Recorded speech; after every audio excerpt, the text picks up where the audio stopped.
कहानी मेरी जिंदगी की भाग पांचवा। आगे की कहानी आप लोग सुनिए। इसमें मैं अपने ससुराल में हूँ इस समय, और मेरी बाउंड्री में सारे कपड़े पड़े हुए हैं। दोपहर के 3 बज रहे हैं। मैं सो के उठी हूँ। मैं दोपहर में सोती हूँ भोजन करने के बाद। जब मैं सो के उठी हूँ तो मेरे सारे कपड़े सूख गए हैं। मैं कपड़े उतारने के लिए गई हूँ अपने बाउंड्री में, तो अचानक मुझे अपने मैके की याद आने लगी है, बचपन की याद। कि मेरा घर जो था वो मिट्टी का घर था और बहुत ही बड़ा आंगन था। आंगन में इसी तरह अरगनी, बहुत सारे अरगनी बंधी हुई थी, रस्सी की, एल्युमिनियम की, तार की। क्योंकि फैमिली मेरी बहुत बड़ी थी, सारे लोग कपड़े सुखाने थे, इसलिए इतना सब अरगनी बंधा हुआ था। तो जब कपड़े सूख जाते थे तो मैं ही उतारती थी और सौंधी सौंधी उसमें खुशबू आती थी, तो बहुत अच्छा लगता था। उस समय मेरे मम्मी पापा, सब भाई बहन और मेरी चाची, चाची की बहू और भैया, सब लोग एक ही साथ रहते थे, तो बहुत अच्छा लगता था। सारी याद मेरी आंखों के सामने ऐसे ही घूमने लगा कि माँ थी तो बहुत अच्छा लगता था मैके में, और हम लोग बहुत ही खुशहाल थे।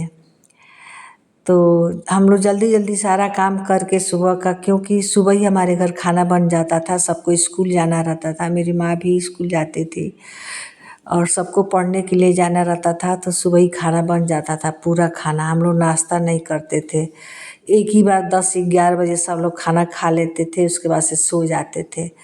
तो उस समय सारा काम कंप्लीट हो जाता था। सुबह उठने के बाद जल्दी जल्दी सारा काम कंप्लीट हो जाता था, और नहा धो के कपड़े भी धुल जाते थे। कपड़े फैला के हम लोग खाना खा के सो जाते थे दोपहर में।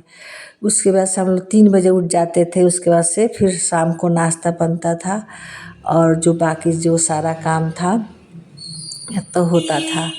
तो शाम को 6 बजे क्या होता था कि 6 बजे हम लोग के यहाँ शाम को ही, गर्मी के दिन में 6 बजे चाय एक बार चाय 3 बजे बनता था, फिर शाम को 6 बजे चाय बनता था। उसके साथ कुछ नाश्ता रहता था, जैसे चना हुआ, चूड़ा मूंगफली हुआ, मटर हुआ, नमकीन पूड़ी हुई, इस तरह का नाश्ता बनता था। तो सब लोग चाय के साथ और आंगन में बैठ के हम लोग नाश्ता करते थे, और सारे लोग एक ही साथ नाश्ता करते थे शाम को। और चाचा के भी सब लड़के, भाई बहन सब लोग आ जाते थे। और क्योंकि मेरे पिताजी जो थे वो 9 भाई थे, तो 6 भाई तो एक जगह रहते थे एक खंड में, या दूसरे वाली मकान में वो 3 चाचा रहते थे मेरे। तो बस एक बीच में आने जाने का एक दरवाज़ा था, बाकी सब दोनों मकान एक ही में सटा हुआ था। तो वो भी चाचा के लड़के लड़कियां सब लोग जाते थे। हम लोग खूब अच्छी अच्छी कहानी कहते थे और चाय नाश्ता होता था। बहुत